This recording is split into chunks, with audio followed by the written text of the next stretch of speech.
দাদা দাদা আমাকেও সেলফি তুলো না। তুই সেলফি উঠবি? আর তুইও পারিস রে, যখন একটু সেলফি উঠতে তখনই তোর আসতে হয়, খেলতে পারিস না? যা যা তোরা যা খেলগা। আমাকে সেলফি তুলো না সেলফি। ঠিক আছে বল, তোর আমি সেলফি তুলে দিচ্ছি, একটাই কিন্তু, বেশি কিন্তু না। বস এখানে। আরে তুই কোথায় আসছিস রে? তোকে ডেকে সেলফি তোলা জানো? তুই যেখানে বসছিস আমি আমার ভাইয়ের সেলফি তুলছি, যা এখান থেকে। আর একদম আসবি না, যা যা যা যা। দা তুমি ওর সাথে এরম করছো কেন? আমার বন্ধু, ওকে সেলফি তুলো না। না রে রিজু, তোর দাদা আমাকে বললো সেলফি উঠবো না। তোর দাদা জানেও না বাচ্চাদের সঙ্গে কিরকম করতে হয়। তুমি ওকে এখনই সরি বলো। ভাই তুই ছোট বাচ্চাও বুঝতে পেরেছি, সত্যি তোর বন্ধুর সাথে এরকম ব্যবহার করা আমার ঠিক হয়নি।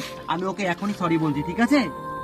সত্যি আমার ভুল হয়ে গেছে, সরি। আসো, আমিও তোমার সাথে সেলফি উঠবো। এখানে দাঁড়াও। রেডি হও, হাত অন করে দাও।